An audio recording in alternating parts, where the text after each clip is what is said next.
Waiting. Yep.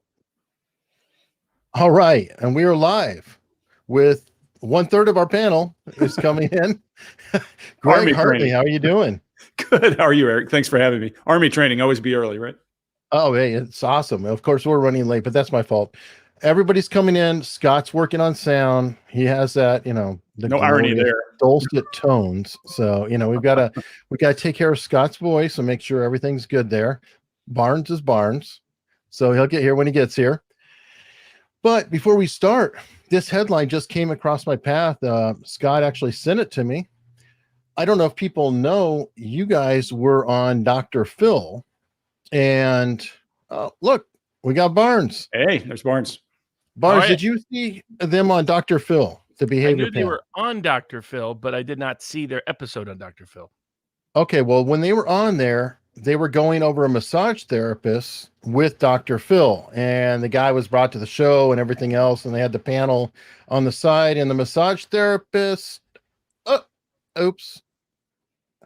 So, well, yeah, they were ahead of the game.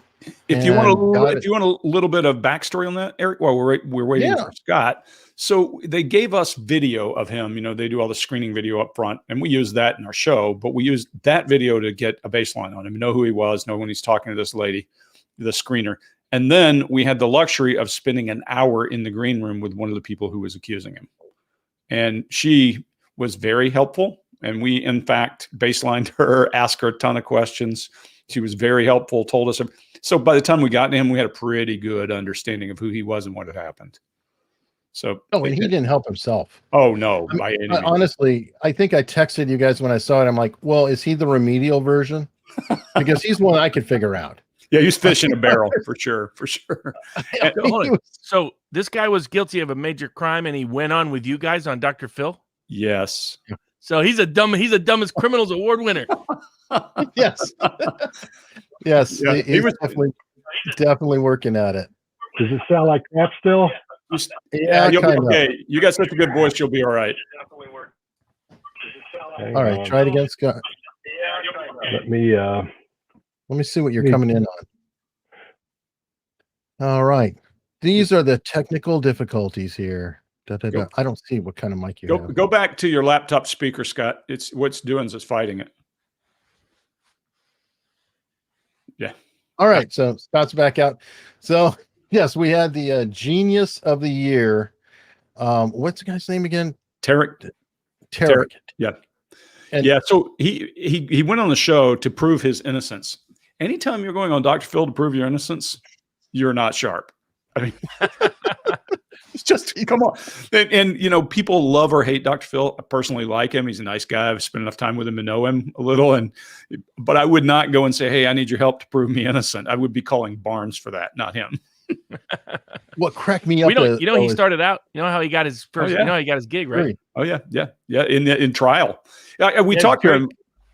I had dinner with him a few weeks back, and we were talking to him, and he was telling us how he got the whole thing started. And he said his intent was to build a kind of a Lego land for lawyers when he built the thing. So all the trial mock-up rooms, everything he built was around that. What do you call it? Toys R Us for lawyers. That was this. I hope this works. Ah, there you go. Hey, there he is. Listen to those tones. Gotta love those. Oh, there's the guy. I feel so much better because the sound expert guy. Well, if he has a hurdle, then I don't look like a boomer loser every time I screw up my camera, my audio, everything else. Oh Lord, it's been one of those days. It's been nonstop since this morning over here. Hey, for you too. We've been working. We've been on all day, so it's been kind of crazy. Yeah. Man. All right, Scott, bump your game. Let's go short. Let me see if I can bring you up a little bit. Yeah. How's that? Is that any better? Check. A little bit better, yeah. I don't know what's going on with this thing, man. We need a sound. Sorry. What if I talk louder? Does that help, or does it just sound like I'm loud? No, I got you covered. Oh, okay. Don't strain your voice. I mean, I know it's just precious. The dulcet. God, look at me. I look like I have some disease again. Holy smokes! What does that look like? I'm going to tell you guys something. Hey, you're the only guy with hair in the room, so you might. That's true. We're not liking you right now, Scott. Well, we'll see what happens. Holy smokes. Anyway. Hey, I wanted to start you guys off on something before we start to get into the course and everything, because I'm crazy and it'll be fun. Let's talk about OJ. Greg, Innocent. what? What are your thoughts on OJ? It's been a long time since I watched that video. In fact, I think I was still on active duty when that case was going. We should take it apart, Scott. Let's just do it. I don't want to go back through and rehash without looking at it again because my brain is in a different place than it was then. When it was going on, I thought he was covering for somebody else, as I recall, that maybe he knew more than he was letting on, and he was covering for somebody else who may share some DNA. And now I would want to go and watch it again and see where I go because I may have an entirely different opinion. Yeah.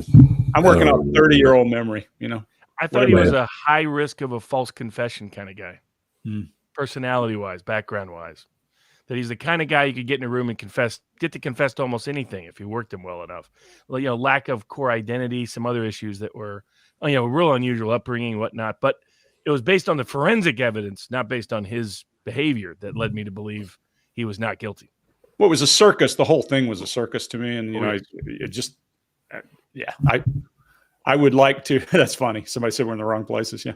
Let me fix that. There we go. Voila. There you go. So, yeah, but maybe we should do it again. Maybe we should look at it. I'd hate to do it cold here and say, here's what I think, because it's been too long. I think you should, because I know that eventually Viva and Barnes are going to cover it. Well, it'd be great. Have you guys either covered Saran or Lee Harvey Oswald? Those I did Oswald in a book, in my last book, The Art of Body Talk. I think I covered as a case study. In fact, I gave him where to find the video and what to watch for in his interview, and then as well in the actual shooting in the basement, because there's some body language there you can't miss. Nobody dresses up to go to a shooting, you know what I mean, for example. Right. And so there's some really interesting stuff there. But Sirhan, I know, is one that Chase really wants to do. So we should look at him. Oh, too. yeah. Because he's fat. I mean, because is he being deceptive when he's saying he can't remember, or can he just not remember? I would be very, very, I was, the hypnosis he underwent, I thought was poor hypnosis. It tended to be planting ideas in his head rather than him actually putting him under hypnosis and seeing what his mind would recall. The ones that are cited in the various documentaries of the subject very much are hey, didn't you remember when this happened? And then you remember when this happened, and then you remember when this happened. And I was like, you're planting the topics. You're not getting something out of him organically.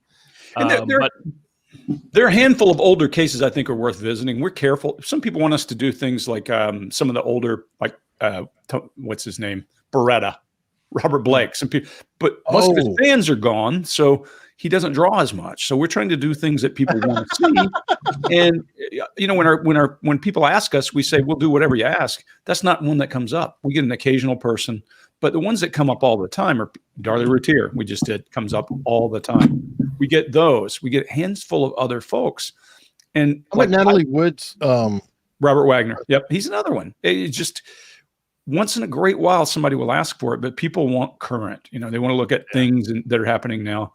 And those things, a thematically tied one, just like Assassins, that would have Saran, Lee Harvey Oswald. Maybe there you go. There you go. Because the one you guys did on the missing in action, the missing people.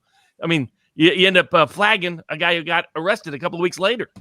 Well, I think we're probably going to see a couple more of those guys get some attention as well. They just don't have enough evidence, I think, is a problem. But how about somebody asked on Locals, and that's unstructured.locals.com, first reference. But any luck, Greg, on the Jeffrey McDonald interview? Interestingly, I have somebody working that case, and she called me last night and said, hey, he does do interviews face-to-face only, and right now they got him isolated for COVID, away from COVID, but she has a connection who is a friend of like his wife or ex-wife or something. So we're working the case. I want to go face-to-face. I don't want it to just be old video. The problem is the story is very old. It's one of my favorites and one I'd really love to do. If you don't know the Jeffrey McDonald story, this is a late 60s. A Green Beret, right? He was a Green Beret doctor at Fort Bragg. And it was right after the Manson family thing, and some people broke in his house, killed his wife and kids. Well, depends on who you ask and what the evidence was, all kinds of things. But they boarded that house up, and I was there in 88 to 92, and the house was boarded up, and then they tore it down. It stayed boarded up that long. So it's kind of a legend around Fort Bragg and him being a Green Beret doctor as well. I'd love to talk to him face-to-face. The video that you find of him now is so poor quality, it's hard for us to use it on the channel. There's one Mike Wallace. If anybody knows how to find the Mike Wallace interview point us to it because it's actually good quality, but you just can't find it right now. It's been pulled down. Send me what video you have. Okay. I have some tools. Like, I don't know if I upscaled one of Barnes's photos. What did you think of that, by the way? Remind me which one. I don't know. You said you seen it submitted yet. a family photo when I upscaled the photo, but I've got some video tools. Oh, that yeah. Well, I think someone else may have sent it to you. Yeah. So maybe I saw what you. Maybe I did. Yes. Anyway, But yeah, he'd be a great case because it's a really weird one. If you don't know, it's right after Manson, and he has some really weird things going on where he's got some woman in a floppy hat saying "Acid's groovy, kill the pigs." Weird, all that kind That of old chestnut. Yeah. Yes, all those kinds of things. So there you go. I think it'd be interesting to do. I agree with this. Somebody's saying I should interview Elizabeth Loftus. Dr. Loftus is the memory guru. She's the one who she got some legislation passed, if I recall. But remember when they had the child care center and they said that they were raising the children with Satan in the basement. I mean, it was like torture chambers and all of that. She was very critical in that case. And I forgot the name of them. I think it was in California, but It that's was. a good Barnes case. I think you might know about it. I don't know. There's actually a new show out on Netflix, I believe, about that called Sin City or something like that. Just came out. Yeah. It could be. My brain is just completely fried, but it was that whole in the 80s, heavy metal and everybody, this Satanic Panic. Yeah. That's it. It's called the Satanic Panic. I had an FBI agent that also did work with child sex offenses and things like that. And he managed to piss everybody off because he was like, no, that's not true with a lot of those cases, but these cases are true. And so it was like, he would say that they weren't true. So then everybody who was on the side of being accused would be like, yeah, he's great. And he's like, no, but you're creeps. It was kind of how to win friends, right? Exactly. He had everybody covered. I got a question on another one from locals from Gavin Stone. And he says, hi to Scott and Greg. I know you guys know Gavin. Hey, Stone. Gavin. Hey, Gavin. But this one is for Robert. And he said he heard a saying once when it comes to personal boundaries, which was show your sword without using it. And he wrote a little bit long, but essentially it was a matter of how would you recommend telling somebody you're pushing things too far without actually snapping at them? How do you demonstrate power or strength without actually losing it in front of them? Actually, Scott and Greg would be perfect to answer that question. It was how to escalate effectively without overdoing it. Scott, I agree. Yeah. So for me, it's a body language issue, right? All I have to do is a simple one. And this is a great one for you to test today. If it's a man on a man, just square up. Men don't like that. Our primate brain goes, uh-oh, threat, hostility. That's subtle. It works every time. Yeah, I agree. Yeah, if you want to try that experiment and go in the hall tomorrow and talk to someone, if we weren't in COVID, it'd be easier. But try to square off with another man and watch him turn. And then you can do it again and watch him turn again. It's amazing how well it works. That's why when people meet for the first time, a lot of times you'll see when you meet someone, you'll sort of step to the side as you begin talking to them because you don't have that really weird feeling that you've done that you've squared off with them. Everybody does it. Check it out. Next time you see two people meet, if you're in the wherever you are, just watch two people when they see each other. Even if they're friends, they'll do that as well. I mean, Lyndon Johnson. When I know walking side by side is most comfortable. Yeah, and Lyndon Johnson would rig the chair so his chair was higher than the other person, and so he could lean into them at key points and all of that jazz. And a lot of stuff he did. Have you ever read the stuff he did? It's insane. Some of the things he. Oh yes. You invite people in while he was on the toilet just to make a point to them, things of that nature. We're talking about Jumbo. Yeah. They call it the Johnson. What do they call it? The Johnson treatment. Yeah. Yes, they did. Wow. What's fun? What's really sad though is nobody wrote about it. Nobody said anything. They let him do it. Oh, of course. They indulged this behavior, which made JFK look like a saint. Question: what is it about body language? Like, I've been in the room with two people who managed to completely physically dominate the room just by the way their posture and walked and carried themselves. And that was Bill Clinton and Donald Trump. And I mean, they made people like Steve Wynn look like he was a dwarf. I mean, it was just, I mean, now Win is kind of, Viva height, but but he still shrunk him. I mean, I've never seen anything like you could feel it when they came into the room. Is that, what would you ascribe that to? Scott, you want to start? Yeah, a lot of times that comes naturally just by the way you carry yourself, the way you hold yourself, and the way when people first see you, that first 6 to 9 seconds, that's when they make a lot of decisions about you. A lot of people say, oh, it's the first, tenth of a second or whatever. It takes much longer than that. We know that from the studies done at Harvard. But once that happens, they see you're standing up straight. They see you're looking them dead in the eye, and you're not looking away. You don't look at somebody then look away as and keep going. They'll look at you right in the eye and keep talking to you. There are a lot of things you can do to make that even more powerful as you go along. And sometimes in interrogation as well, you sort of have to do some of those things to give the feeling, if it's the tone you want to give, that you're the person there that can do that. Cops, you teach them how to do that because when they go to a situation, there's always something wrong, and they're the ones in charge, and they have to let you know as soon as they walk up, they're the ones in charge. No matter what's going on, this guy or this girl or this man, this woman, they're taking over and they're going to be in charge. So different things you can do. There's a thing called legs akimbo, where you stand with your legs just a little bit wider than your shoulders, not much, probably usually right at shoulder width, but just a little bit more. And you'll see cops stand that way. You'll see boxers stand that way. You'll see people who are into MMA stand that way because they're on balance. And so you see this person is on balance. Everything is symmetric. You don't see they're not doing this. They're not leaning sideways. They're straight up. They're looking right at you. That head is cocked forward a little bit. And that says, believe it or not, that says a whole lot to you as an animal when you see that happening. And lack of movement. If you want to establish dominance, if you want to be perceived as powerful, move less. The guy in the room moving less, and the person everybody walks up to talk to gives them authority.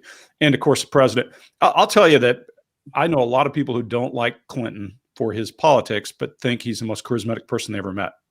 Lots of former MI guys would tell me the same thing. Yep. I mean, the only other guy I felt really small around was Charles Barkley, and that's just because that guy's gigantic. Yeah, 8 feet tall. I could fit inside his shoulders. I was like, I've never been around anyone I can fit inside his shoulders. But the way Clinton and Trump carried themselves, I was like, man, there's something there. I tried to even watch it. There used to be a basketball player who I thought had a cool walk. I tried to imitate, but I just couldn't get it. He just had this natural, confident walk on the court. But you can only do what you can do. Barnes, what's your height, out of curiosity? 6'1.5". Okay, so we're in the same boat. That anytime you deal with somebody who's like 6'8", 6'9", it's very disconcerting because we're used to looking at people or down. Same. But anytime I look up at somebody, it's just a little it's highly uncomfortable, whereas Viva is comfortable probably most of the time. Yeah, exactly. Well, the thing with Barkley is I just couldn't get over. I can fit inside his shoulders. He could hug me and kill me. It just threw me for a loop. Have you ever seen Shaq in person? Oh yes. Yeah, but Shaq is almost like he's so gigantic that he's like even more gigantic. Yeah, he's like a giant.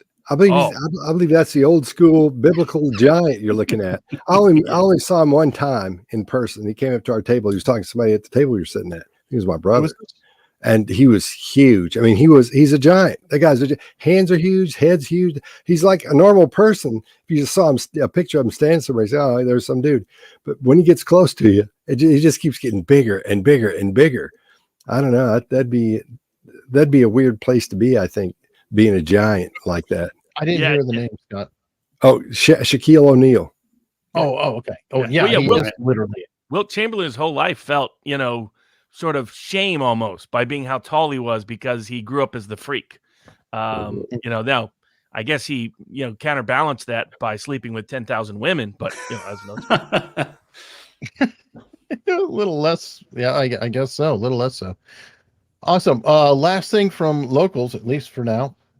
I don't know if you saw it, Barnes, but I know that both Scott and Greg did. I had Aldert Ray on, and Ray, I wanted to have him on because he's kind of a giant in terms of academic studies of body language, statement analysis, deception. His specialty is studying deception.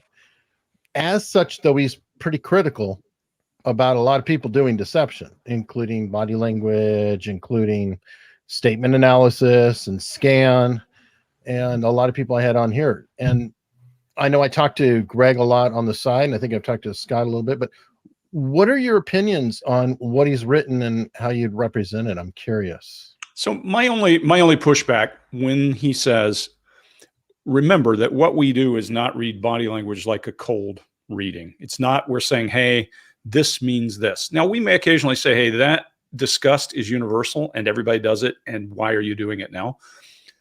But what we do is it goes into our bag of tricks, and good interrogation and good deception detection is looking at that, looking at all those things together and looking for deviation from the norm. One of the things I found interesting, I would love to talk to him about, Eric, is when he said it's impossible to pay attention to body language, to think of your next question, to have the conversation, and to pay. I was going to say I've done it in a foreign language. So it is not easy. And well, he said effectively. Well, in fairness, he did finish with effectively. So, well, yeah, no, I agree. But I'm going to tell you that I'll give you my best example. When I knew body language mattered, we were in Kuwait, and we were getting never mind how many, but how we got them. But lots of people coming out of the buildings when we told them to come out, and we cuffed them all. We zipped them all. And I went and I said, "Oh, these guys are not guilty of some criminal activity." And the guy in charge of the Kuwaiti army said, "You're in charge. You tell me who to keep." And I'm 28. I walked down the road and I pulled up people, and there's a 100-year-old guy there, for example. And there were lots of people who were probably, they'd done something wrong in their life, but so what? There was a guy. And when I started questioning him, his body language shifted dramatically. And I just said, I'm going to trust my body language expertise in this one. And I put him on a truck and got him out of there because the Kuwaiti army is all around us. And I got a call a little while later. It said, "How'd you know that guy was wanted?" It works. Now, I'm not telling you it's magic and that if a guy moves his eyes this way. No, what works is looking for when that guy shifts everything and things start to change. And I was doing that in Arabic, by the way. And so if I can do it in Arabic, then you can certainly learn to do it in English. I'm not telling you that there's a secret that if he touches his right ear and taps his left foot, that he's lying. No, it's much more nuanced than that. So, Scott. Well, as an analogy, Scott, I mean, you're a musician, multi-instrumentalist.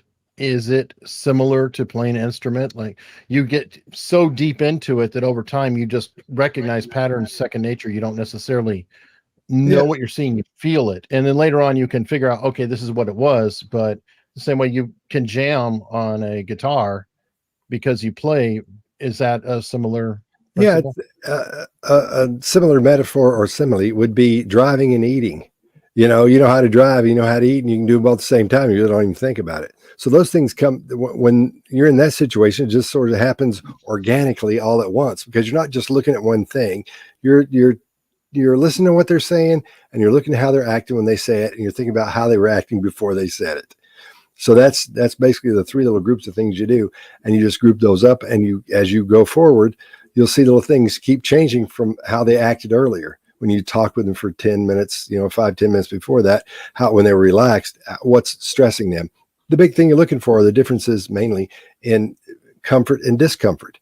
Is the person you're talking to comfortable? As you talk, if I started talking to Barnes right now and all of a sudden he started scooting back a little bit and his head came forward and started looking at me and didn't blink a whole lot, then I'll think, well, I probably said something that made him uncomfortable, or I touched something he's really interested in at that point. So it's one of those things. There's 2 or 3 things going on at the same time, and we can all do it. It's like chewing gum and walking, or I always say driving and eating. You can do both, and obviously I can do one of them very well. I know you do it every day in conversation. We all do it. We do it every day. Every one of us does it, just more subtly, right? And going to Greg's point about training, the way Lynn describes being a soldier is that way. I mean, he goes, a special forces soldier. For those who don't know, that's Allison Morrow's husband. Yeah. I mean, he's described you're doing like 12 things at once. And because you've been trained to do it, you become very acute and hyper aware. And so clearly people can. I think some personalities are better at it than others. Like I'm better at playing one person in poker than 9. My nephew is much better at playing 9 than 1 because he easily gets distracted. But the advantage of that is he's picking up a whole bunch of things at once while he himself is doing something and spinning a story. A lot of your great poker players are those kind of personalities. They're the kind of people that can never pick something when they go to the restaurant. Eric, one last thing I would say is, remember, I told you it takes many, many, many people to make a stellar interrogator. Lots of people go through the training. In my day, I used to say you need 1,000 to get 10 really, really good ones. Because first of all, you got to get through language training in the Army. Then you got to get through interrogator training. And that's about a 50% attrition rate. Then you got to go and do work. And you need expertise outside of just normal things. Hans Scharf, the great Hans Scharf, says he was a wastrel before he became an interrogator. He just kind of wandered Europe doing things. So all that knowledge that he picked up gave him power to be able to talk about anything. And he did all this same stuff with non-coercive interrogation. So, yep. And that's Scott Adams' point, stacking skills. Yep. That he was mediocre at 10 things, and combined, he became a great writer, a great, comic strip writer. So there's a lot of evidence of that. So yeah, people say you can't, I wouldn't agree with that assumption. Well, keep in mind too that, and this is probably the biggest pushback to Vray, is everything he is doing is in a lab and an experiment. Yep. And we're already, stepping away from some hard things to duplicate. And like statement analysis, we showed that, 50% people get worse when they take the training, and then, do statement analysis. The same thing's true with body language. Yes. People who watched what was that show that was on forever? Lie to Me. Lie to Me. Yeah. Yeah, Lie to Me. Yeah, people who watched Lie to Me and other things, they performed worse after watching the show than people just off the street, doing it, because they're trying to figure this stuff out. When you start getting into body language, it's kind of like golfing. It's like you've got your natural things you look at and see and say, this makes me feel this way, so I don't believe that person, or this makes you feel that way, I'm not going around that group of people. But when you start pointing things out, it's like when you first start taking golf lessons, you may be a great golfer, then the pro comes in and goes, you know what, man, if you hold your thing a little bit different, just scooch it this way, move your thumb this way, and when you stand, bring your foot back, and then when you swing, for the first month, you're a horrible golfer. But once you start putting those things into play and understand them and are become adept at doing it that way, man, your swing gets a whole lot better, and so does your game. So it's one of those things where it just takes practice, in other words. And the thing about the Lie to Me, all that stuff really wasn't spot on that show. Even Ekman said that there was a TV show. He would say, hey, they would say, what about this? And you go, that's not the way that's done, or whatever. And they would say, okay, great, and still do it. So no fault to him at all. But a lot of those things you are just, it's. Well, I've done a few TV shows around interrogation. I did one for history and one for UK4 and those kind of things. And they always want to see the screaming and yelling.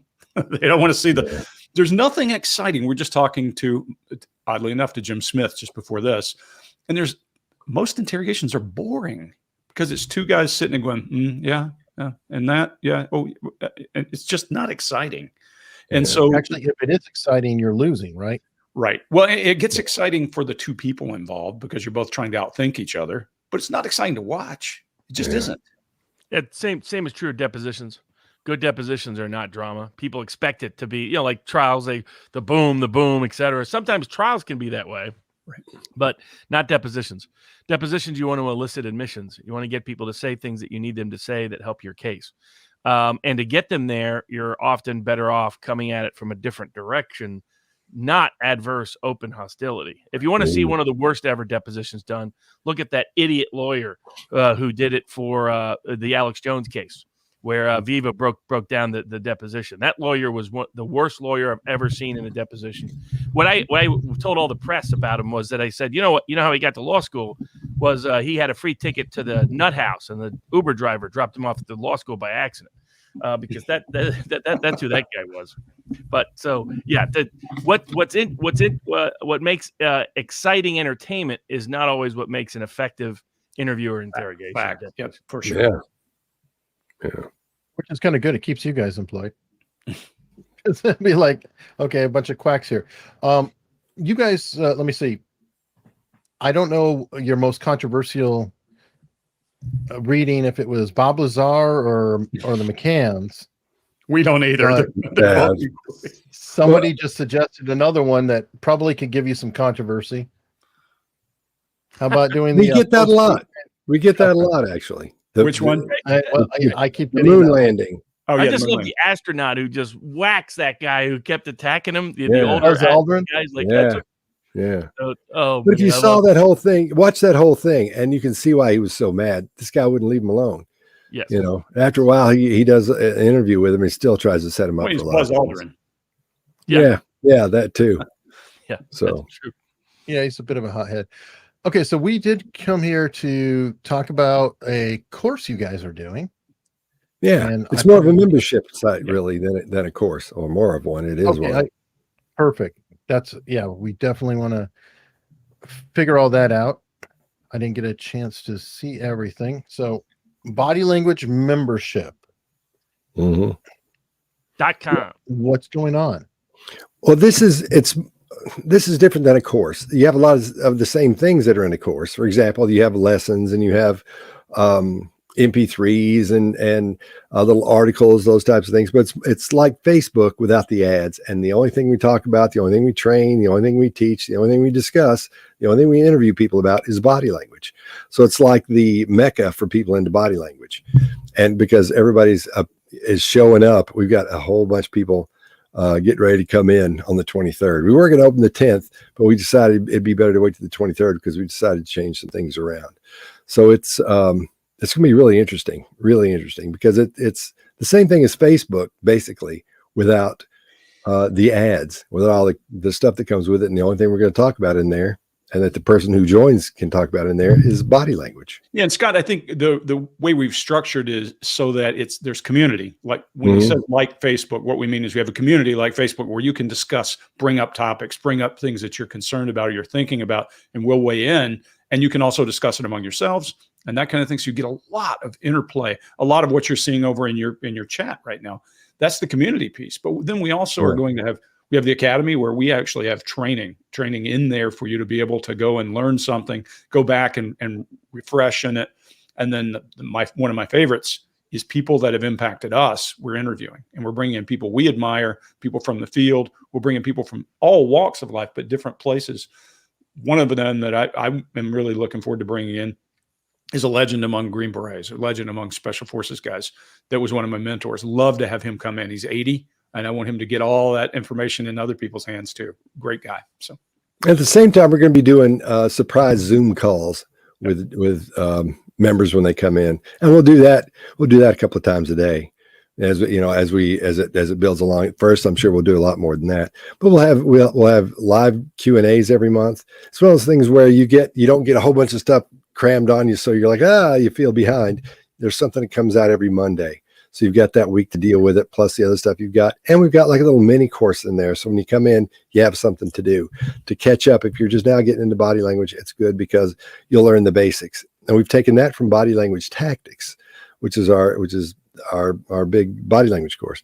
And it gives you, we pulled stuff from that and from the True Crime Workshop. So it gives the person watching, the person who's a member, they get a chance to in other words, catch up with everybody. So they'll feel like they're not behind on what other people are talking about in there. So it's from everybody from pros to the newbies, the beginners. And we've got all kinds of people lined up coming in. We've got military people, police officers. We've got actors, musicians, and just normal old people, mostly normal old people.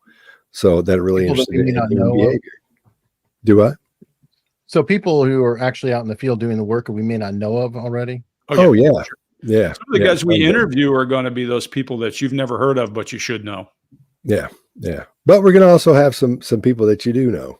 Yep. That you have heard of, whether you're into body language or not, because we're going to talk to musicians who are about their body language when they're performing, or if they're a producer or an engineer, how they use their body language to talk to musicians, how musicians use their body language when they're performing, those types of things. Actors as well, because that's very important for actors. So basically a one-stop shop for everything related to body language. That's exactly. Of course, you could word it perfectly. That's what we should open up with. But yeah, that's what it is basically. There'll be a bill associated with those words, I'm sure. Yeah, yeah. But there's and the thing is, and when you get in, it costs. It's the people that are coming in now before the 23rd or on the 23rd when we let them in. We're not going to do a huge launch until after that. So there'll be people in there that will get to know each other and can talk and post things. And so when the big crowd comes in, it'll already be up and running and live. So those people are going to get in. I think we're going to do it for $14.99 a month, starting off, but it's going to go up after that next month when we get everything up and running. So those first people that get in, they're going to be able to get in for that every month from now on. They're what we call the founding members. So when they get in, they can stay forever at $14.99, but gradually it'll be going up, and it'll be going up the next month from that $14.99. But all those people will be able to do that every month. So, well, it's a way to build Cool. content too. So, Yep. oh yeah, and that's great because we're going to be doing this anyway. So courses we come up with, we can take part of the new stuff. There's not going to be any stuff from the other two courses. There may be something similar to those, but it'll be new lessons we're doing, new things we're finding out from new research, those types of things. So we'll be talking about, in some parts of it, there will be for people who are into the analytical side of it. We'll be getting into that, but it's not going to be those things that's so hard to get through and listen to that you get boring, or that it gets boring and you get bored. I think it'll be fairly interesting, actually. If I wasn't a part of it, I'd be like, yeah, I'm going in. And this is the first one. I can't find another one like it. So I think we're the first ones to be doing a membership site just on body language, and that's it. We'll throw in a few practical exercises. I'm a big fan of practical exercises, being a soldier. That's how you learn. And so we'll throw in, hey, go do this. For example, if you want to learn what your tells are, if you're going to learn to play poker, you're going to do something else. You want to learn where your stress leaks. I'll give you an exercise or two for that. Once a month, we'll throw in a PE that says, hey, go try this. And live, going out and doing it around other people. So you're picking up from other people as well as learning about yourself. And, that's Interrogator 101. You have to learn about yourself to be good at hiding all that. Yeah. So we'll put those in as well. Yeah. now this is just you two, correct? Yeah. It's not the entire panel. Just Right. This is an extension of our body language tactics.com brand. Yep. Yeah. So I think it's going to be fairly interesting, or I think actually it'll be really interesting, because we'll talk about books. We'll talk about sections of books. People are going to have questions. That's, mostly what we'll be dealing with, I'm sure, is what about this? What happens when you see this? My friend does this, or I remember I heard this, and we can go in depth about that. And these days, with the way things are set up, we've got this set up, and what took us a little longer than the 10th to come out with it, is we can just pop in and go, okay, here's what everybody's talking about. And people can come and ask questions like they are on here now, but in our membership. So it's just those people, won't be any outsiders, nobody say anything weird or bad, just people who are interested in human behavior. And, Okay, and what, question. Oh, go ahead, Lawrence. I would say, well, what kind of chat technology is it going to be? What will it look like, the chat? Well, it comes through YouTube. So it'll be actually YouTube, but you get a thing where you can't get on unless you have the link. So that's the way it's set up now. We'll be doing Zoom, but it'll be through YouTube. So the Q&A things will just be Greg and I, but when we have meetings, it'll be Greg and I, maybe one person, two persons, or two people, 3 or 4 people. But we're going to try to get as many one-on-ones as we can, as often as we can, because it's one thing being a part of something and going, oh yeah, I'm part of that, and they come on and do videos or whatever. But being able to talk to that person and say, here's what I want to know, which things you'd never think of covering or bringing up, or anybody else asking. They can say, my mom does this, or my husband did this, or I have a question about something that happened years ago. What does that mean? When it comes to either psychopathy, or it comes to whatever they want to talk about. Well, I'll also tell you that I think that every time somebody asks me a question and I have to think through it and phrase things a different way or teach, you learn from that whole process. So we get stronger as we teach.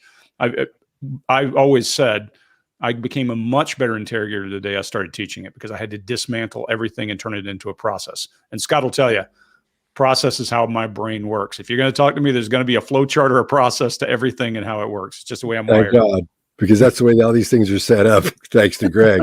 Because I don't know, I can put it together, but having the structure of it is the tough part. You can say, oh, I've got lessons that do this, but if you don't structure them properly, then it's kind of, And when we do lessons, we'll be doing a new lesson every month. They're not an hour long, nothing like that. They're just 5 minutes, 10 minutes. But again, same time in those same things in what we call the training academy, which you'll go over to. That's where we'll have 3 minutes. So I'll pop in and go, hey, so-and-so asked a question. Here's what this means. Here's what I saw. Because everybody else may have thought about that question earlier, or may not have thought about it and said, well, that's interesting. I'd like to find out what that means. And we'll get on and explain that. It's one of those things where you don't have to be every month at this specific time. This is going to happen. We're going to have some of that, but at the same time, there'll be a lot of things popping in. So it's alive, it's organic, and other people can leave videos too. Just like Facebook, you can put up pictures, videos, whatever you think, whatever you want to talk about. What do you want to share with people? If you've experienced something that day, if you saw two people fussing and you want to know what happened here or what's going on here, what do you really think about this guy sitting in the restaurant? We may be able to help you with that. So whatever you want to post in there, you can post as long as it's about body language. You know, it's all going to be through the site bodylanguagemembership.com. Mm-hmm. Yes. Yeah, that's where you go to sign up now, because we're going to open up. It's not this Sunday, but next Sunday, that night. So, and all those people for that first few days going in up until the next month, they're going to be able to stay in there for the $14.99. But everybody else is going to pay a little bit more than that. And it's a week from Sunday, basically. Yes. Yeah. So people can sign up now?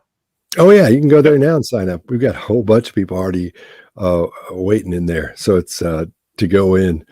So it's we're pretty excited about it. It's a little more than we thought. Hey, Eric, do you want to answer one of the questions you got over there? I see somebody did a super chat. I'll take that one if you want. What about voice? Pick up things from voices, but not very visual.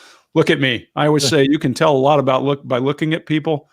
I got tiny little eyes and big ears. I'm a very auditory creature. I had to learn to open my eyes and look at body language. I always say things sound like 10 to my ears when they're wrong, when I hear frame. So I always look and say there are three pieces. You know, when we talk about communication, there's diction, or there are four. There's diction. That's your choice of words. Then there's verbal. If we start with verbal and call that diction, then we go to vocal. Vocal is three elements. It's your pitch, tone, and cadence. Pitch is yeah, that kind of thing. John Lovitz has made a career out of. The second one is tone, and you know what this means because you can finish this sentence. It's not what you said. It's how you said it. And then finally, it's around cadence and how you pitch, tone, and cadence in the way somebody speaks can tell you a lot. And we can't go into all of it here, but those things are really easy to pick up a lot of information from someone. So great question, Maggie. Yeah. Here's another one, actually. Is there a way to hire you by the hour to assess video evidence? They're looking for someone to analyze a video of, I'm going to say, an accused abuser. Yeah. Email us. If you go to scottrouse.com, there's a place there where you can leave a message. Go there, scottrouse.com, ROUSE, and then we'll get back to you. Okay. And here's a general question, which I think you've answered a lot, but you can never answer too much. What is the best way to practice body language reading as an average citizen out in public? The biggest thing about body language is learning to put words to what you're seeing. And so I'm a simple critter. You know, I've taught soldiers, and soldiers need to be able to remember what they're coming up with. And so I categorize body language in 5 pieces because you got 5 fingers and you can remember it that way. And then all I do is give people an exercise to say, go out and start putting what you see in these boxes. When you start doing that, your eyes open and you start putting things to it. Scott, you may have some other pointers, but if you can pick up 5 pieces of body language and start putting labels on what you're seeing, it changes the way you see the world. Yeah. And when you start that, again, goes back to the differences in comfort and discomfort. Is that person comfortable? And you can spot somebody as you're looking at them. Are they comfortable or uncomfortable? And you can see if they change from comfortable to uncomfortable or just, or back the other way. So that's a good place to start. Greg and I, when we go out, you'd think we'd be talking about a lot, but all we're doing is talking about the people around us and watching people, keeping our eyes on people and saying, here, look at that. She's getting ready to leave, or here's what's going to happen. So in other words, you just end up watching other people. It becomes a hobby. It sort of overtakes your being at some point. My wife is a PI, and so that's all we do when we go out. I mean, boy, I love her and everything, but we don't talk much when we go out about what's going on at the house or each other. Like, look at this. We've all turned into ventriloquists. She's a ventriloquist. Goes, look at this here. You see this here coming on here? Oh, God, are you kidding me? Look at this. Are you seeing this? She's going to leave. She's going to leave. So it gets really almost humorous, when you get that into it. But that's where you start. The differences in comfort and discomfort. Yeah. And starting to put notes to what you're seeing is powerful. Yeah. Yep. Yeah, you can sign up if you're British, Annie. Yep. Come on in. Yeah, we got people all over the world in there are coming in. So you've got no problem with different oh no. Not at all. No. And the guy who's just talking is Mr. Mouse, by the way. Yeah, we did Craig's News Live last night. Have you ever seen that? Cal Dunnigan's thing? go to Kyle Dunnigan on YouTube. And we just did this thing called Craig's News, or it was the latest one he did. That guy's so funny. I think he's a genius. I really think this guy he's a, everybody always says somebody's really, really, really funny. Oh, they're a genius. This guy is really a creative genius. And there aren't very many of them. So we got to be on that last night. So that was a big deal for us. It was pretty fun. Special episode of the behavior panel within the episode. Of Kyle Dunnigan. Well, we always think a little bit of comedy every now and then makes us pretty happy. You all saw our Kevin, our Kevin piece, Kevin Williams. So once in a while, it's good to take a break from everything being rock hard, solid, serious. Yeah. But Kyle Dunnigan, man, that guy is man. And once you see him, you go, oh, I know that guy. And you've seen him on Reno 911. You've seen him on all these funny shows. And he writes for so many shows, it's ridiculous. He's won Emmys and all the Peabody, all kinds of awards. But when you see him, you go, I know that guy. It's one of those guys you see and you go, where do I know that guy from? But then he'll start dawning on you and say, that's where I've seen him. So really funny guy, really funny. All right. Ziggy Shrug wants to know, is it easier to read body language of women, men, or does it make a difference? Well, I think it depends, right? It depends on what you're looking for. And women can be more subtle or less subtle. We're all over the spectrum. Remember, we're bell curve. Women behave a certain way, men behave a certain way. I don't think it's simple. I think that it depends on culture. It depends on a lot of other things. I find that women often are instinctively better at reading body language than men are. And it's because women are more communicative, and somebody's going to yell at me about saying that, but women communicate more than men do. So they pay more attention to signals than men do in their typical communication style. A thing called regulators, how we control conversation. Women touch each other when they're talking. We don't do that typically. There are men who do it, but we don't typically do it. So because they're already communicating more, I think they are better at reading it than we are instinctively. Yeah. And then we can learn. Everybody can learn. And guys, what I want you to hear when we say body language, none of us think that when I see you do X, it means Y. It makes us go, why'd that happen? Why is the real big thing about what we're doing. And I'll give you one example. There's a thing that men do when they're uncomfortable. They stand in front of a group. They put their hands in front of their groin. We call that the fig leaf.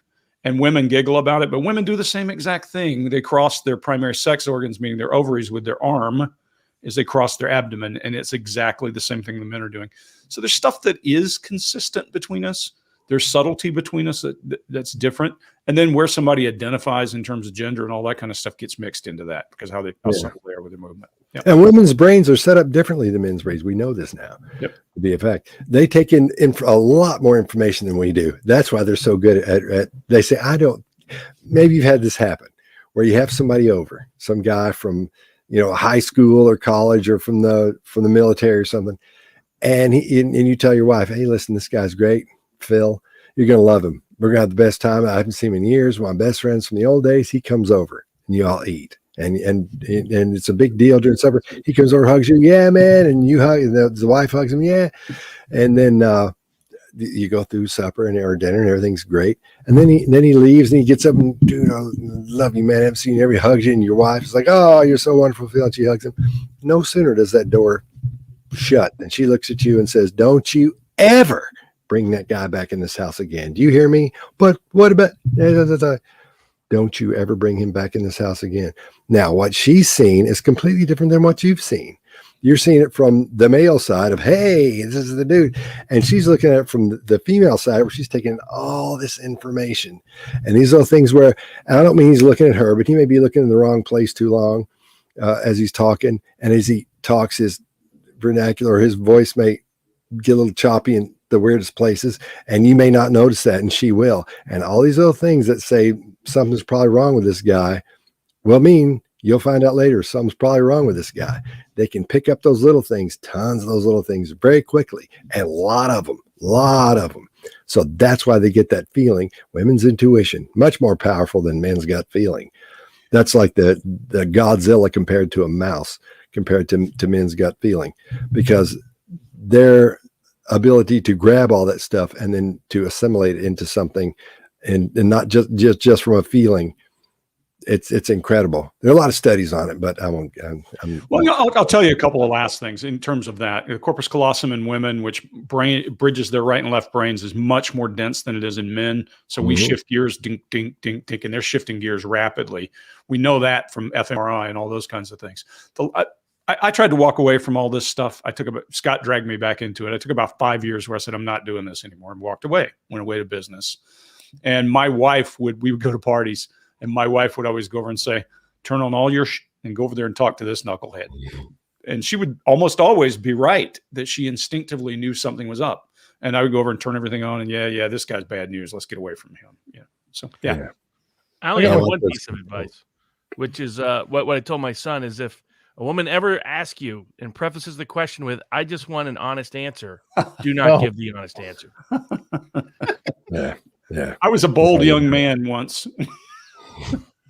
And I would answer honestly, and it was dumb. Oh yeah, I saw my brother do it. His wife asked him, "Oh, you think those people that they're pretty?" And I was watching. I was like, "He's not going to answer this honestly, is he?" Oh, he did. He's like, "Oh yeah, I could see how they're pretty." I was like, you're screwed.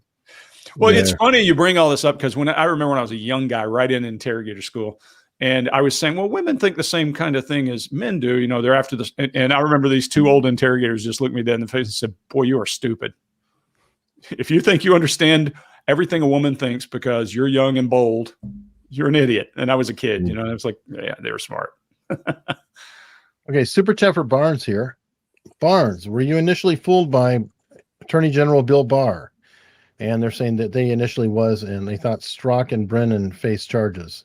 Did you ever believe in Barr? I was initially skeptical because of but I mean, not based on any personal interaction. I only interacted with him once at Hillsdale College. And he carried himself very effectively, inaccessible, which was sort of interesting. But, he came from an old money family on the Upper West Side, went to cello lessons or whatever it was, or bass lessons when he was a kid. I just instinctively don't trust people from that socioeconomic background. They have to overcome my skepticism, which, may be prejudicial. I remember once I was talking to this lawyer, and I was like, I don't think people over a certain age should drive. And he's like, why do you believe that? I was like, I'm just prejudiced against people of that age. And he just couldn't answer the answer. But I was like, it was true. I was like, you see, it's like, no way, grandma at, 5'2", barely looking over the steering wheel, should be driving. I'm sorry. But I was skeptical of Barr based on his history. I also knew his history. So I knew he had been the guy at the CIA who helped Poppy Bush cover up a lot of stuff during the church committee hearings. And he was there to help Railroad Noriega and so forth. So for his substance, but he gave a great spiel. So he knew how to present very, very well. And I think his body language communicates confidence. So you could confuse that with honesty. But yeah, I think in his own mind, he was being honest. He was just playing a long game, and he played it very well. And he'd been doing it for a long time. I mean, his father wrote some really interesting science fiction books. And his father, of course, for those who don't know, was the man who gave Jeffrey Epstein his first job at a parochial school. So take that for what it is. There you go. Small company.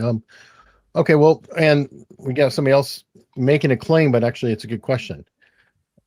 Is anybody going to face any charges or have any accountability for any of that went down? It's going the other way around. They're hiring all those folks. They're hiring the folks that pushed Russiagate are now back in positions of power. So the Lawfare founder is now head lead counsel to the National Security Council. So it's going to get uglier, but it's going to go the other way. So it's not going to that direction. Okay. I'm not sure why somebody's saying they can't see you. Greg is getting hidden, I guess, when the comments come in, but he shouldn't be hidden. No, they must be on a small screen. I guess. I don't think it runs off. I thought it's just squished. No, I bet it's on a phone. On the phone, it goes up the left side. Yeah, that's what it is. That's okay. I have a face for radio anyway, so I'm set. I'm so dang good looking. I'm glad I'm on this side. My little petite nose and everything. This awesome haircut. Do you profile people looking externally, clothes, tattoos, etc.? And Robert, has the same type of thing ever dictated if you use somebody, or I guess sue somebody in a court case? Oh, use somebody in a court case. Well, I mean, at least from a jury perspective, sometimes it's the only information you have. I mean, now ideally you have body language people there to help you. But when I was starting as a lawyer, it was just they'd give you a half an hour to pick a jury.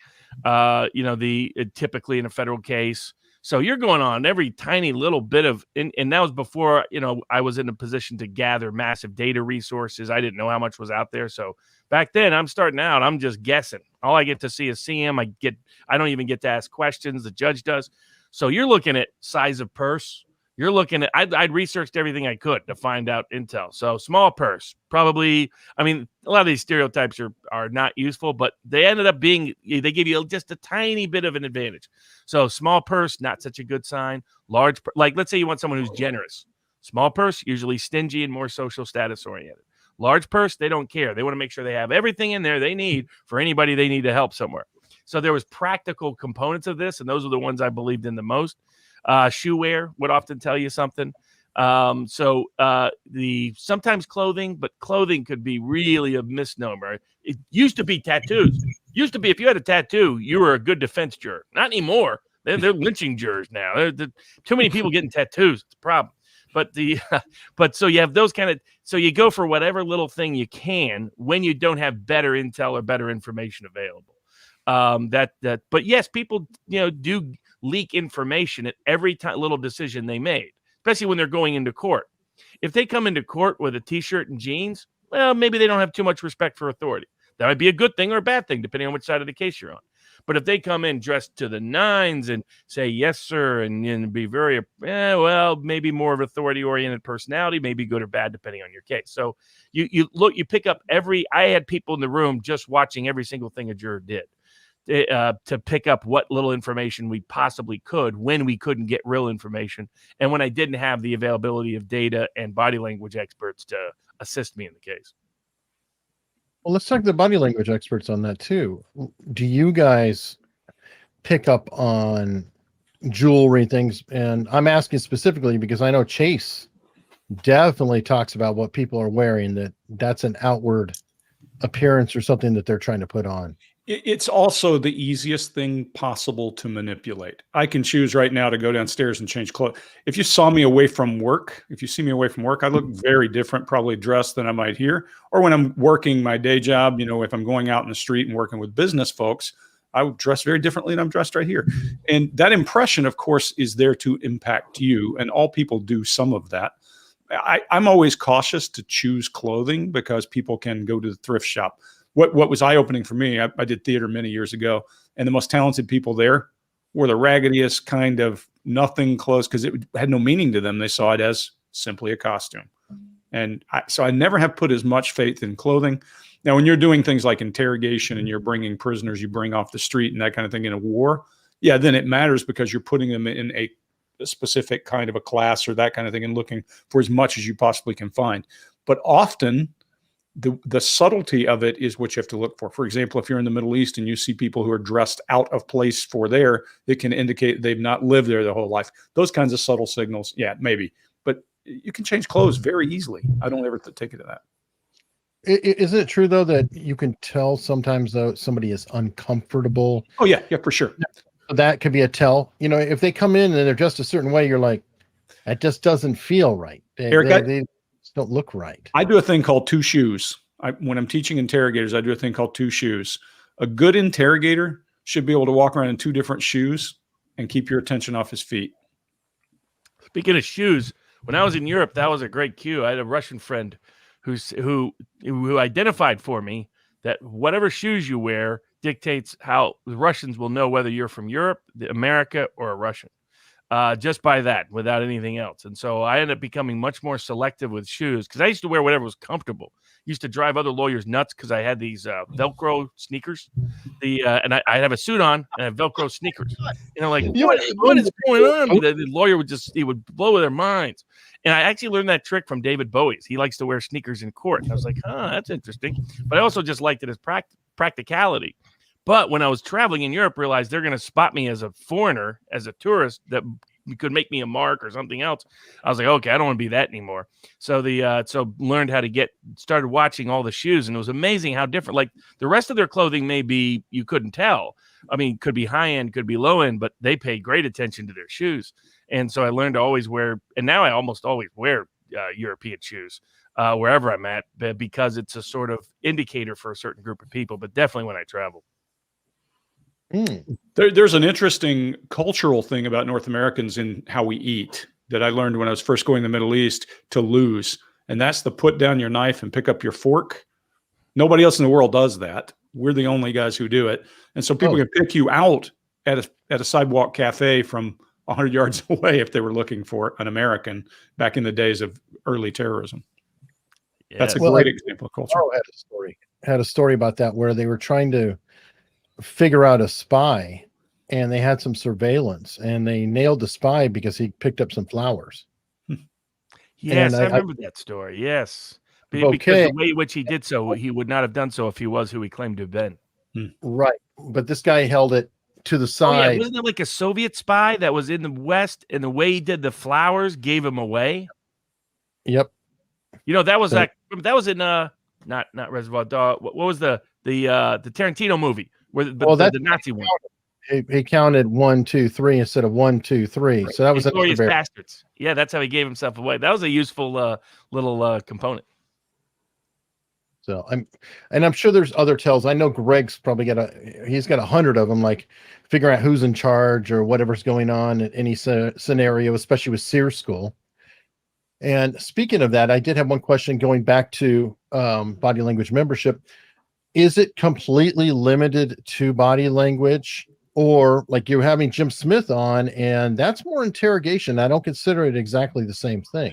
Well, we call it, with our interview room, we call it the interrogation room. So we thought it'd be best to open up with Jim Smith, master interrogator, because all we really talk about is body language in that interview.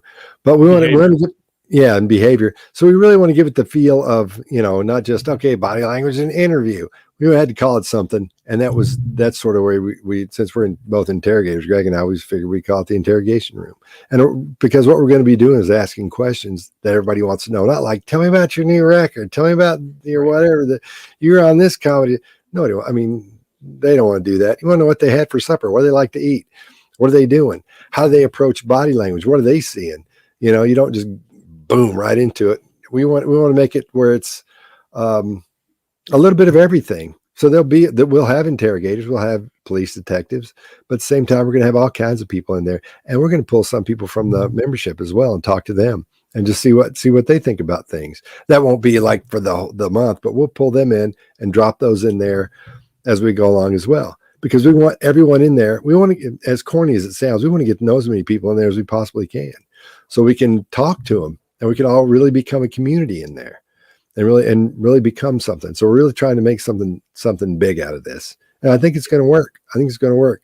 My favorite part of the Jim Smith thing was that, or one of it was his disclosure that he was actually, he was really tired. So he needed that coffee. That's funny. He didn't bring it in, but he just desperate. I was like, I would not have guessed that. I thought it was, good tactic, good use. And of course he's like, dear God, I got to drink some coffee before I fall asleep. Yeah. Well, he played a perfect innocuous part. I mean, Barnes, what would you think as in a deposition? Yeah, I mean, what he's doing is a little bit. Sometimes it's the same, but he's at the very front edge. So within a deposition, you already have litigation. The person comes in assuming that you're going to be hostile to them. They have a lawyer there with them. Maybe they've prepped, maybe they haven't. So it's a little bit different setup than what his setup is. And so he has to do things a little differently than what a lawyer would do in a deposition in that sense. And the burden is a little higher on him and a little harder on him, because you're really trying to subtly flip someone who doesn't know who only kind of knows you're trying to subtly flip them. And now you have the utility of no lawyer being there. So it always helps with interrogators not to have a lawyer present. For sure. Like, the smart criminal, first thing he does is get a lawyer, and the really innocent person. That's when you really need a lawyer, because you don't know what you're walking into, and if you get the wrong interrogator or the wrong police officer or the wrong prosecutor, they're marching you onto the guilty chair. So but some of it is. I learned from depositions from a great plaintiff's lawyer. Guy was crazy, but great. I'm like, he had 2 lion's head rings. Those were his rings. You had to walk into the office between his car and his partner's car, these big, huge, fancy BMWs. And he had lion's heads all over the place. He had this Irish castle with, I mean, the guy was a little nuts, but brilliant. He made available all the depositions he'd ever done because he was trying to go into this legal software business. And so I read everything he had ever done. And he was genius at how he set up people, just genius. But the key to it was learning, wow, this is nothing like what you see on TV or in movies. This is all about how do you find out what this person's motivation is and how do you get them to say what you need them to say. And that's almost never going to be being adverse or hostile or sarcastic or leading. You're not going to cut them off. You want them to talk. Like, people are always thrown off with other lawyers I work with at deposition because I let the person go on and on and on. They're like, no, you got to cut them off. You got to cut. Now, some of this is changing in the law because you can now increasingly use depositions as substitutes for trial testimony, depending on the nature of the case. That changes the animal because when you're trying to create something for a jury rather than create information for you. But, what Scott and Greg talk about all the time, you want the person to talk and talk and talk. Same with jurors. You want them to talk, and because you'll be shocked. You'll think a juror's good and just based on some initial instincts and demographics, and then you'll be like, whoa, they're terrible. Or you might discover because of something once the words start coming out of their mouth. And the same is true of a witness. So I like to get to know them. So, but I mean, what as Greg and Scott identified, what Jim did was just extraordinary. I mean, he broke down a guy that on paper would be very difficult to break, and he did it in one interview. I mean, you get that guy going from hardcore, arrogant, sarcastic, smiling at the cameras to let me show you where the body is. That's that's extraordinary. Do you have time limits? Out of curiosity, because obviously, absolutely, do it every day, all day long until he screams for a lawyer. No, in depositions you don't. Interrogation sometimes you do. I mean, I'm sure Greg did some interrogations in some places where there weren't real time limits. So it's not like exact courtroom proceedings in every place in the world. But in litigation, always time limits. And so sometimes it's an hour, 2 hours, sometimes it's 8 hours. Sometimes you can do it multiple days. But and then you can break and you can ask for a break, and that's sometimes a giveaway. All of a sudden they suddenly have they got to go to the bathroom suddenly right at the same time you're asking them a question they realize that they just got into trouble for. But that's the nature of the animal. Do you use that at all? I mean, I think about it. I don't know if you guys have watched Joe Rogan at all. Some of his interviews are fantastic because they're 3 hours. And so like the first hour is just chit chat and it starts to go away. And then like 90 minutes in, he might get them to smoke a joint or drink something or, whatever. But over time, you could just see that they're just worn down. And then that third hour, it's just like the truth starts to just come out. And I'm wondering in depositions or even, I'm guessing, obviously interrogations, that fatigue can play into it over time. But in depositions, do you ever utilize that yourself, Barnes? You don't have the benefit of fatigue very often. So if they're there all day, maybe. Depending on the dynamic, but they get to take lots of breaks. There's usually an extensive lunch break. Whenever they want a break, they can usually get one. I mean, you can be a jerk and try to demand otherwise, but that's just not going to go anywhere long term. And again, I'm not trying to create really an adversarial relationship. I'm trying to get them to feel comfortable enough to just talk. Okay, well, I didn't have to get tired over time. They're like, a little sloppier and a little less careful. Or I've had plenty suddenly suffer illnesses that cancel the deposition that day, right around the time things were going well. So yeah. So I've experienced that dynamic, but I don't employ those techniques in a deposition as much because it's a little bit different in the sense of I don't have the power that an interrogator has. All right, so a couple super chats coming in. Scott and Greg, your review of Colonel Russell Williams and the follow-up of Jim Smith were fantastic. Totally agree. Alex. Thank you. Thanks. Yeah, he was great. Man. He really, and we just talked to him like we were talking about before. We just talked to him for the membership, body language membership, and it wasn't like we didn't go down the same road we did in the YouTube stuff. We talked about a lot of different stuff, a lot of different life, how he uses this stuff in life, all that kind of thing. Because at some point, nobody wants to hear the interrogation. He didn't want to talk about the interrogation over and over and over. Yeah, like all of us. Yeah, he's like a quieter Columbo. Yeah, great Yeah. guy. We enjoyed Yeah. it. Oh yeah, it's real sweetheart, man. Really good guy. So he's got that in there. So, Are there I know that Scott, you've definitely tackled this and we've talked about it before. Are there methods for distinguishing someone who's nervous or lying from someone who maybe has OCD or can't maintain eye contact?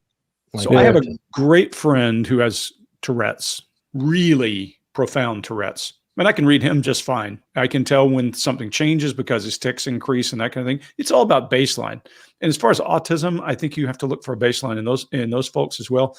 And Scott will talk about this in just a minute. But my only exposure to a lot of folks with autism is I did some work on a movie called Neurotypical with a guy named Adam Larson.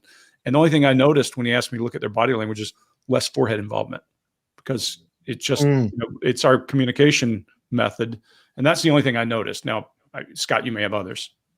Yeah, sometimes they'll go through a almost like training to try to be normal, because what's happening is they're trying to assimilate into a bunch of people who are not going to act like they're going to act. So they want to connect, they want to have friends, they want to talk to people, they want to be able to look normal and act quote unquote normal. So sometimes they'll be told, look, when you talk to people, look them in the eye, but they'll look at them, but they won't blink much, and they'll just stare at them and that space between when you ask a question and when they answer will be a long time, or they'll ask a question and you're trying to think about it and they'll just keep waiting and waiting and waiting. They don't understand the intricacies or the push and pull of conversations a lot of times, even though there's nothing wrong with them mentally. I mean, they're just like us. They just don't know how to socially adapt the way that most people do. So a lot of times they want to be a part of it so bad they can't stand it. So you can almost feel that on them a lot of times, and at the same time not wanting to overstep their bounds.